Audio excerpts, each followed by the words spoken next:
pessoal, tudo bom com vocês? Espero que vocês estejam bem. Sejam bem-vindos para mais um vídeo aqui do canal. Meu nome é Vanessa Nunes, sou professora de Direito e hoje nós vamos falar sobre recuperação judicial.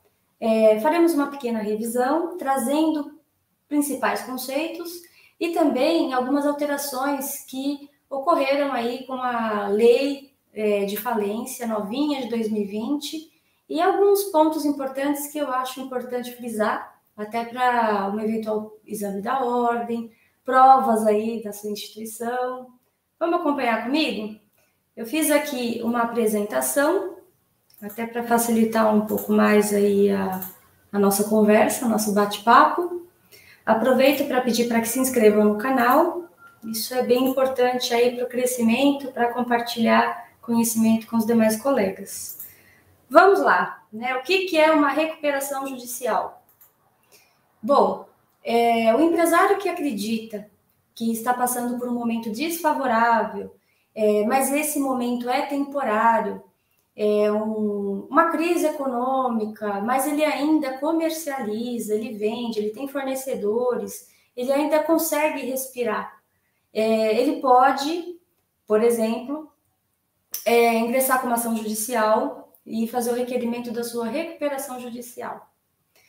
Substituída, né, a antiga concordata pela recuperação judicial, é o procedimento que visa preservar o funcionamento da empresa viável que atravessa um período de crise econômica financeira. Nós temos uma série de requisitos legais que nós vamos falar aqui nesse vídeo. Ou seja, não basta querer uma recuperação judicial. O empresário ele precisa mostrar que ele preenche esses requisitos e que é possível, né, essa recuperação judicial fazer com que ele saia desse momento, né, econômico-financeiro delicado, porque na antiga concordata apenas autorizava a moratória dos pagamentos dos créditos. Já na recuperação judicial, a gente tem uma participação muito mais ativa dos credores nessa recuperação. Inclusive, com a nova lei de 2020, agora é possível até os próprios credores elaborarem um plano de recuperação judicial, e que nós veremos também nessa aula de hoje, tá? A ideia, gente, pelo princípio da preservação da empresa, né? Eu já até comentei em aulas anteriores que eu falei assim, olha, quando uma empresa ela tem uma falência decretada, tem um efeito social muito grande. Pessoas perdem empregos, tanto diretos como indiretamente, porque os fornecedores também precisam daquela empresa funcionando, né? Os clientes acabam não consumindo, então a gente acaba tendo uma cadeia de prejuízos para a sociedade. Por isso que o princípio da preservação da empresa, ele é tão importante a ponto da recuperação judicial ter nascido exatamente para tentar recuperar aquela empresa e para não ter tanto efeito social. Então, vamos lá. Tem alguns conceitos que foram aprendidos lá com a falência que também são comuns na recuperação judicial. Por exemplo, o papel do juiz, o papel do Ministério Público, a Assembleia Geral, o Comitê de Credores. Aqui nós também teremos o administrador judicial, só que o administrador judicial ele vai ter uma função um pouco diferente da falência. Nós aprendemos que na falência, o administrador judicial ele substitui os administradores da empresa. Já na recuperação judicial, o administrador judicial ele apenas acompanha a execução do plano, mas ele não substitui os administradores. Então, a gente tem aí uma diferença, né? Agora, Comitê de Credores, papel do juiz, Ministério Público são disposições comuns, tá? Esses órgãos aí, eles funcionam semelhante como funciona num processo de falência. Tem alguns créditos que não estão sujeitos à recuperação judicial. Então, até vou pedir para vocês seguirem aqui na linha B, quais são esses créditos? Propriedade fiduciária de bens, móveis e imóveis, arrendamento mercantil, compra e venda de imóveis gravada com cláusula de irrevogabilidade e retratabilidade, compra e venda com reserva de domínio e adiantamento de contrato para câmbio para exportação. Esses créditos não estão sujeitos à recuperação judicial. Outros créditos que também não estão, aí nós vamos para o A, eu fiz o contrário aqui, são os créditos tributários. Inclusive, nós vamos ver mais para frente que um dos requisitos para conseguir o benefício da recuperação judicial é a juntada da certidão negativa de débitos tributários. Não pode estar devendo tributo. Porém, a jurisprudência apresenta uma forte tendência a relativizar essa exigência. Até porque seria um meio coercivo de cobrança de tributos e também o empresário que está em crise, dificilmente ele vai estar em dia com as obrigações tributárias. E aí acaba dificultando esse acesso à recuperação judicial. Tá? Até coloquei aqui para vocês uma decisão do TJ, né, um número, nesse sentido que eu acabei de passar. A ideia é que para pedir essa recuperação judicial, é possível que as fazendas públicas e o INSS defiram parcelamento dos créditos e também, quanto às microempresas e empresas de pequeno porte, é possível um prazo de parcelamento de no mínimo 20% superior ao concedido às demais empresas, como forma de tentar aí preservar, né, a microempresa e empresa de pequeno porte, porque ela não tem tanto fôlego financeiro. Tá? Então, o crédito tributário tem essa questão aí um pouco mais robusta, um pouco mais polêmica, mas é bem interessante a discussão. Dando continuidade, gente, olha só, não são exigíveis do devedor na recuperação judicial ou na falência, e aqui é comum, né? Ou na recuperação e na falência, as obrigações de título gratuito. Então, vamos dizer que uma determinada empresa, ela auxiliava financeiramente uma instituição, por exemplo, de caridade. A título gratuito, né? Então, não dá para a gente incluir aí na recuperação ou na falência essa obrigação. Outra coisa, as despesas que os credores fizerem para tomar parte da recuperação judicial ou na falência. Essas despesas os credores não poderão cobrar, salvo as custas judiciais decorrentes de litígio com o devedor. Agora, para ser parte na falência e na recuperação judicial, não. Uma outra novidade que nós tivemos aí com a Lei 14.112 de 2020, na verdade, acho que é a primeira novidade, né? Até faço essa pequena correção. A primeira novidade que eu estou passando é a questão, gente, da conciliação e da mediação na recuperação judicial. Foi incentivada, tá? Então, o artigo 20A fala que a conciliação e mediação deverão ser incentivadas em qualquer grau de jurisdição. Só que é o seguinte, não é todo o assunto que pode ser negociado numa conciliação ou mediação. A gente tem vedações aí que tem que ser observadas. Por exemplo, no artigo 20b, parágrafo 2º, acompanhem aqui comigo, ó, são vedadas a conciliação e mediação sobre natureza jurídica e a classificação de créditos, bem como critérios de votação em Assembleia Geral de Credores. Isso é importante. Então, eu não posso tirar a natureza trabalhista de um crédito. Ele é natureza trabalhista, eu não posso negociar isso. Eu não posso negociar a votação na Assembleia, porque é um direito dos credores ter essa votação, tá? E outra observação, as conciliações e mediações, elas são admitidas antes do processo de recuperação, seria um pré-processual, né, antes, e também, gente, dentro do processo, quando ele já foi aí distribuído, já está em processamento. Então, pode ser antes ou depois, tá? E se acontecer, por exemplo, aqui no parágrafo único do artigo 20C, requerida a recuperação judicial ou extrajudicial com até 360 dias contados do acordo firmado durante o período de conciliação ou mediação pré-processual, então vamos pensar que teve aí uma conciliação pré-processual antes mesmo de ser requerida a recuperação judicial. Houve lá um parcelamento de crédito, enfim. Quando a recuperação judicial for deferida, né, vamos dizer que futuramente foi deferida, o credor vai ter reconstituído seus direitos e garantias nas condições originalmente contratadas. Então, o que já foi pago, gente. A gente reduz, né, do valor, porque já foi pago, mas o valor restante vai poder ser cobrado normalmente, tá? Então, essas são mudanças que ocorreram aí com uma lei de falência, de recuperação judicial, que é importante a gente tomar nota, inclusive é um assunto super moderno. E olha só, ações de conciliação e mediação poderão ser realizadas por meio virtual, tá? Eu acho que até uma questão de influência aí do período que nós vivemos, né? E também todo mundo se adaptou com essa questão virtual, isso tem um ganho de tempo muito grande. E aí foi também inserido no artigo 20D, falando que as sessões podem ser realizadas por meio virtual. Vamos lá, então, agora para o plano de recuperação judicial. Olha só, gente, quem faz o plano de recuperação é o próprio devedor. E o artigo 50 da Lei de Falência, ela traz uma lista de meios para recuperação que é meramente exemplificativa, porque o devedor que vai fazer o seu plano, mas ele tem restrições.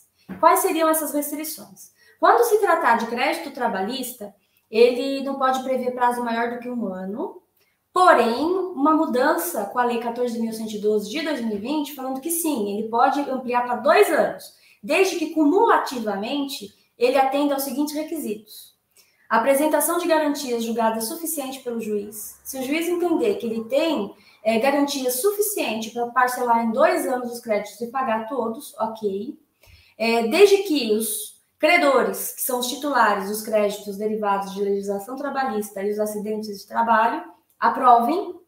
E a garantia da integralidade do pagamento dos créditos trabalhistas. Então, se esses 3 requisitos forem preenchidos, esse prazo de 1 ano pode ser ampliado para 2 anos.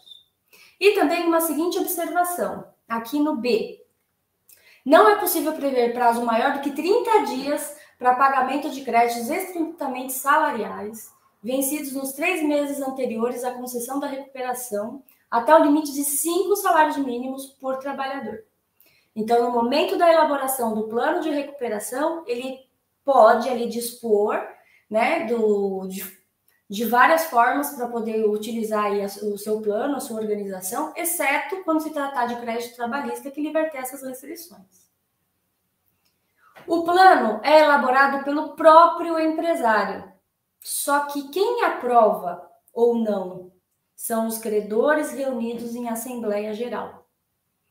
Com a concessão judicial, o empresário que pleiteia a recuperação deve apresentar o plano para ser exposto ao crivo dos seus credores no prazo máximo de 60 dias, sob pena de ter sua falência decretada.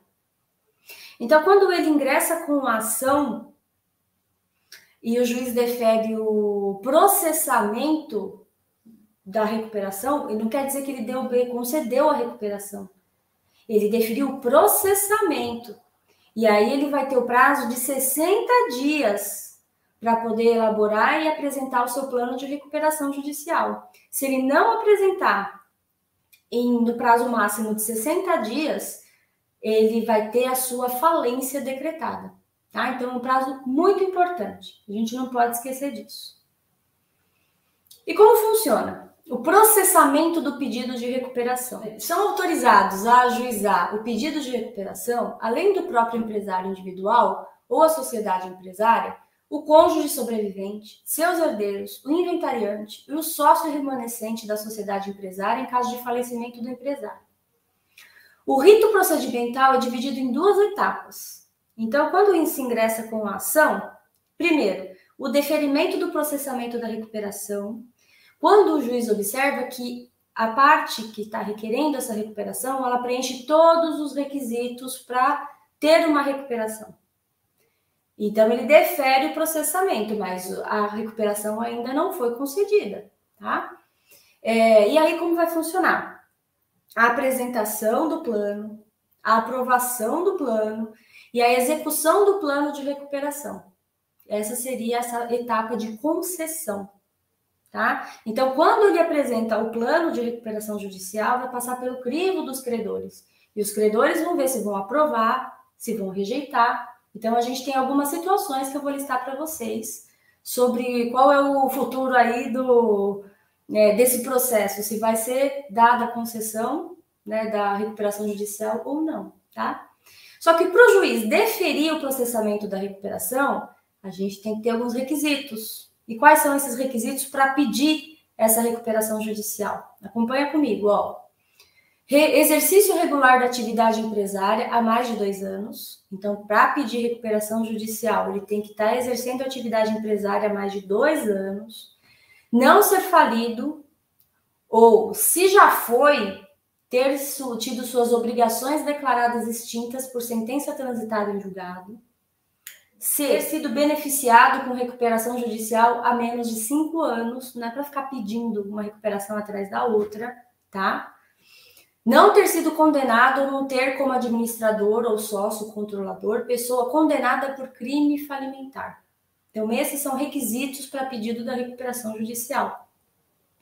Além disso, gente, o empresário deve comprovar a viabilidade da empresa, demonstrando os motivos da crise que atravessa e por que esses são passageiros, bem como quais as vantagens obtidas com a recuperação judicial.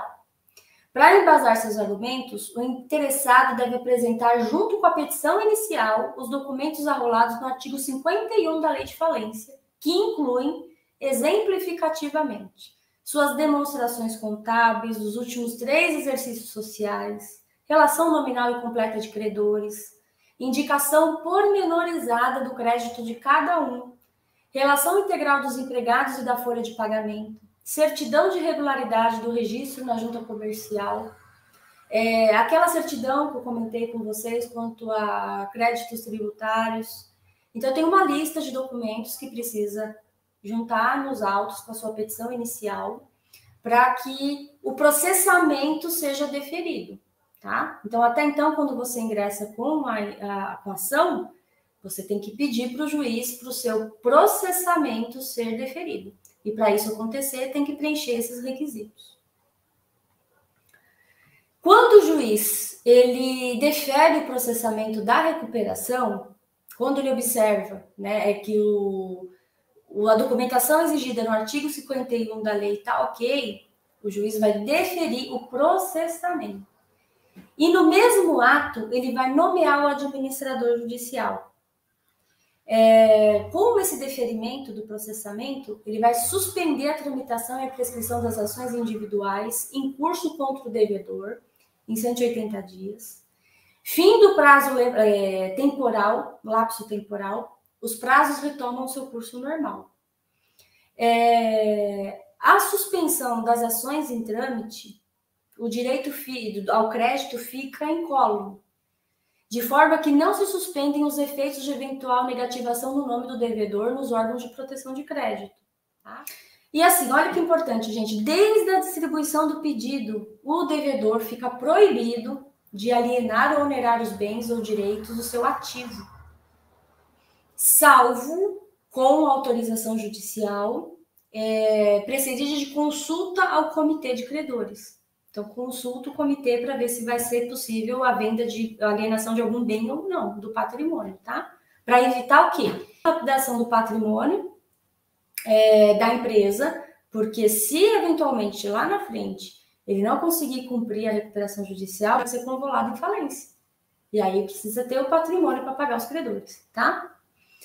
Olha só, gente, a partir do momento que o juiz defere o processamento, ele se torna competente para tratar de quaisquer conflitos relacionados com a recuperação judicial, exceto se a lide envolver bens não abrangidos pelo plano de recuperação judicial. Essa é uma súmula do STJ número 480, tá? Então, vamos lá. Temos aí alterações da Lei 14.112 de 2020, que fala o seguinte: o deferimento do processamento da recuperação judicial implica na suspensão do curso das prescrições das obrigações do devedor sujeitas ao regime dessa lei, a suspensão das execuções ajuizadas contra o devedor, inclusive daquela dos credores particulares do sócio solidário, relativas a créditos ou obrigações sujeitos à recuperação judicial ou à falência, proibição de qualquer forma de retenção, arresto, penhora, sequestro, busca e apreensão e constrição judicial ou extrajudicial sobre os bens do devedor, oriunda de demandas judiciais ou extrajudiciais cujos créditos ou obrigações se sujeitem à recuperação judicial ou à falência, tá? Então, isso é uma alteração que nós tivemos com a Lei 14.112 de 2020. Ok. Juiz deferiu o processamento da recuperação judicial. E isso não podemos confundir com o benefício propriamente dito. Uma coisa é ele deferir o processamento, outra coisa é conceder a recuperação judicial, que até então não foi concedida. Ele só foi observado se os requisitos foram preenchidos para que esse processo siga, tá? Então, quando o juiz ele defere o processamento, ele inaugura a segunda fase do procedimento da recuperação. Então, o empresário que pleiteia a recuperação deve apresentar o plano de recuperação judicial para ser exposto ao crivo dos credores. E esse prazo, gente, de novo, são 60 dias. Porque se ele não apresentar o plano em 60 dias do deferimento do processamento, ele pode ter a sua falência decretada. Inclusive, a pena é essa, é ter a falência decretada, não é para ele ganhar tempo na justiça. Né? Ou ele tem interesse, né, fidedigno aí numa recuperação judicial, não é para ele ficar ganhando tempo. Então, deferiu 60 dias para ele apresentar o plano. Tá? Qualquer dos credores impugnar o plano, deve ser convocada uma Assembleia Geral de Credores. Tá? E nessa reunião, nessa Assembleia Geral de Credores, que vai ser criada exclusivamente para analisar esse plano de recuperação judicial, os credores serão organizados em classes, de acordo com a natureza dos créditos. Tá? Então, como vai funcionar? Na data designada para a realização da Assembleia Geral, que não pode exceder de 150 dias, contado do deferimento do processamento da recuperação. Deferimento do processamento, 60 dias apresenta o plano, e não pode passar 150 dias do deferimento para ter essa assembleia. E essa assembleia, ela vai ter um resultado. E os resultados possíveis são esses que eu vou passar para vocês agora. O primeiro, a aprovação do plano, a maioria dos votos de todas as classes existentes em votação independente. Quando a gente se tratar de crédito trabalhista, serão votados por cabeça independente do valor, tá, gente? A maioria aprovou a aprovação do plano, tá? A maioria de todas as classes, né? Então, os créditos são divididos em classes. Temos créditos trabalhistas com garantia real, os quirografários, né? Mesmo. Agora, pode acontecer, igual aqui no B, aprovação do plano com alterações. Os credores estão autorizados a propor alterações no plano de recuperação. Essas devem ser ratificadas, ou seja, confirmadas pelo devedor e não podem apresentar alterações prejudiciais ao valor ou à forma de pagamento de obrigações relativas apenas aos credores ausentes à Assembleia. Tá? Então, não pode trazer prejuízos para os demais, tá? Então, eles aprovam o plano com alterações. Pode ser um resultado dessa Assembleia. Um terceiro resultado é a rejeição total do plano. Hipótese em qual o devedor terá sua falência decretada pelo juiz. Rejeitaram o plano porque entenderam que ele não vai conseguir ter fôlego para pagar os créditos daquele jeito, ou ele não tem patrimônio suficiente para aquilo. E para os credores seria melhor uma decretação de falência que teria maior garantia de recebimento. Então, eles podem rejeitar, por exemplo. Uma quarta opção, apoio ao plano. Como funciona? Quando esse não obteve o quórum de aprovação previsto em lei, que é aquele quórum que eu coloquei lá na primeira opção, mas obteve cumulativamente voto favorável da maioria dos credores, que representam mais da metade dos créditos presentes na Assembleia, independente de classe, há possibilidade, até vou ler esse trecho aqui para vocês, aprovação nos termos da lei de duas classes ou em uma delas, caso existam só duas, e voto favorável de no mínimo 1/3 dos credores das classes que rejeitaram o plano. Nessa situação, o juiz ele pode conceder o plano de recuperação judicial, desde que não implique tratamento diferenciado dos credores da classe que rejeitou. Porque aqui a gente vai ter classe... aqui vai ter um conflito, na verdade, tá? Porque, assim, não obteve o quórum para aprovação, que é aquela primeira opção, mas também tivemos pessoas que votaram de forma favorável, né? Você vê que eles representam aí mais da metade dos créditos presentes na Assembleia. Então, você vai ter um conflito, e nesse conflito o juiz pode conceder esse plano, ele fala de apoio ao plano, mas também não pode prejudicar o crédito daqueles que votaram contra o plano, né? Votaram para rejeitar o plano. Tá? Então, essa seria uma quarta opção. Essa daqui, gente, é uma novidade da Lei 14.112 de 2020, que seria a apresentação do plano pelos próprios credores. Ó, o artigo 56, ele fala o seguinte: rejeitado o plano de recuperação judicial, o administrador submeterá, no ato, à votação da Assembleia Geral de Credores a concessão no prazo de 30 dias para que seja apresentado o plano pelos seus credores. Então, na verdade, é um inverso, né? Porque até então, quem apresenta o plano? O devedor. E os credores analisam se vão aceitar ou não. Aqui, eles rejeitaram o plano e em 30 dias eles vão apresentar um plano que seria interessante para os próprios credores. Só que o que acontece? Dentre as condições estabelecidas estão a não imposição ao devedor ou aos seus sócios de sacrifício maior do que aquele que decorreria da liquidação da falência. Então, não pode ser algo que o credor não consiga cumprir. Tá? Que o devedor, desculpa, que não consiga cumprir. Então, nós temos os critérios que estão no parágrafo 4º do artigo 56, que eu recomendo a leitura mais detalhada aí para vocês entenderem como vai funcionar esse planeta, tá bom? Mas é uma novidade da lei.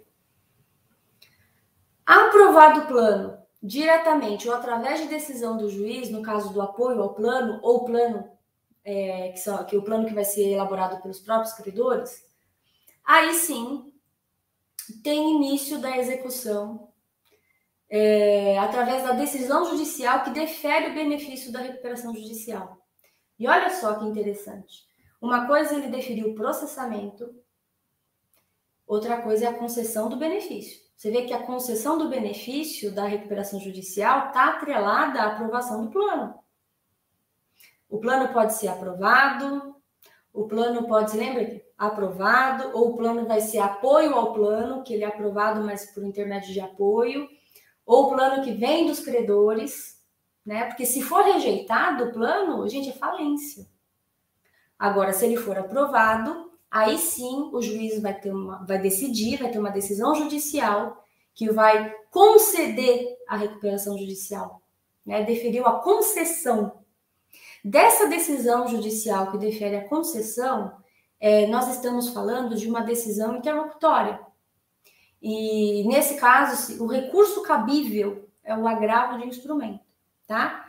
Essa decisão, ela tem natureza de título executivo judicial, o que significa que se o devedor em recuperação descumprir qualquer das suas obrigações previstas no plano, o credor respectivo pode promover uma ação execução individual específica, né? Ou pedir a convolução da recuperação judicial em falência.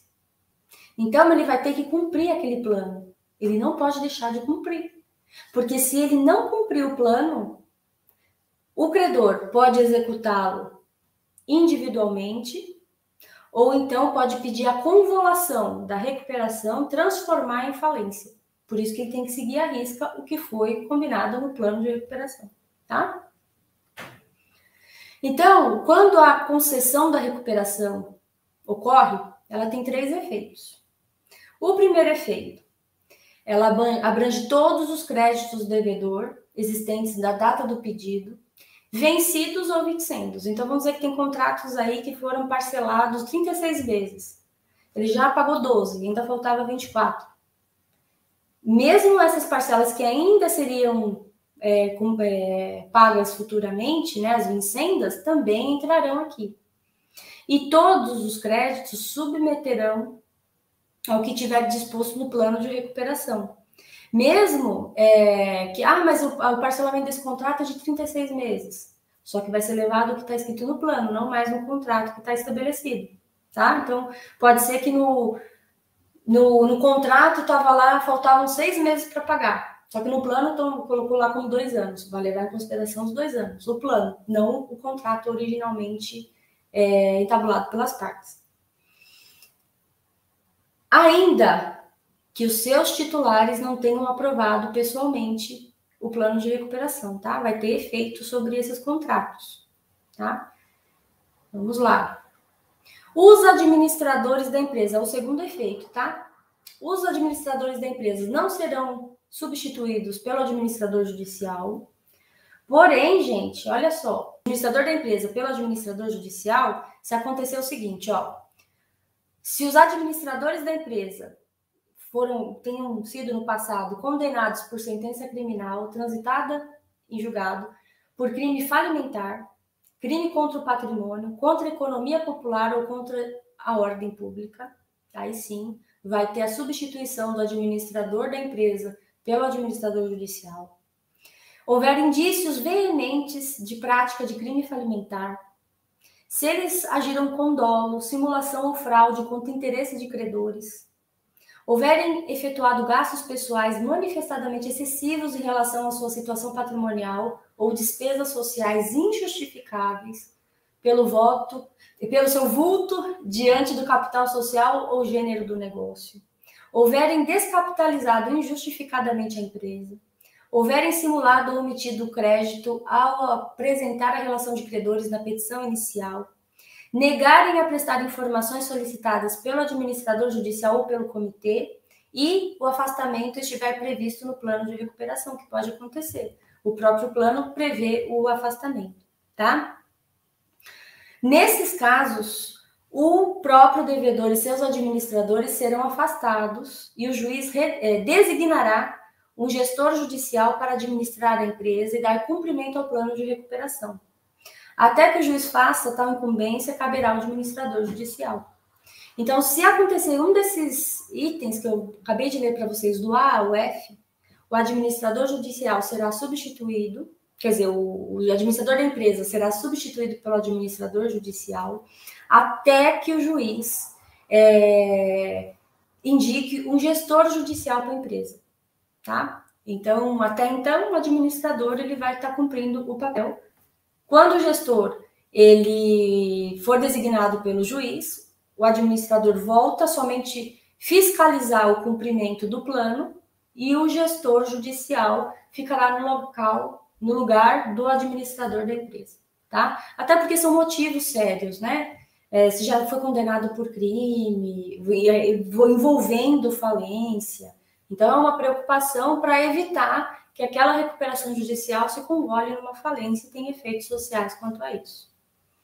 Um terceiro efeito é o nome empresarial. O juiz mandará que seja inserido no nome empresarial do devedor a expressão em recuperação judicial, a fim de conferir a devida publicidade ao fato, possibilitando aqueles que venham a contratar com o beneficiado ter ciência de que aquela empresa ela está com condição financeira delicada e que está passando por um processo de falência, de recuperação judicial, né? Por quê, gente? Embora a gente tenha que incentivar que as empresas negociem com essa empresa, porque senão ela não vai se recuperar, mas não pode esquecer que ela pode descumprir.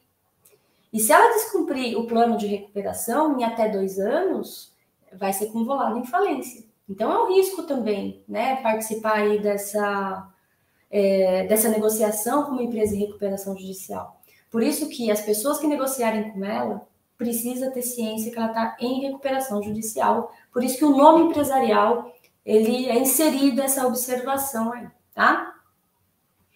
E como funciona o encerramento da recuperação judicial?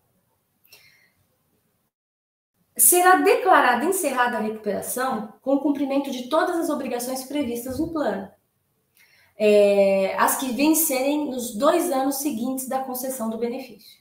Quando o plano ele é aprovado e o juiz concede a recuperação judicial, começa a executar o plano, né? Qual foi a forma? Parcelei em 1 ano os créditos trabalhistas, créditos bancários, que são os quirografados, ele parcelou em 2 anos, né? Então vai ser executado o plano.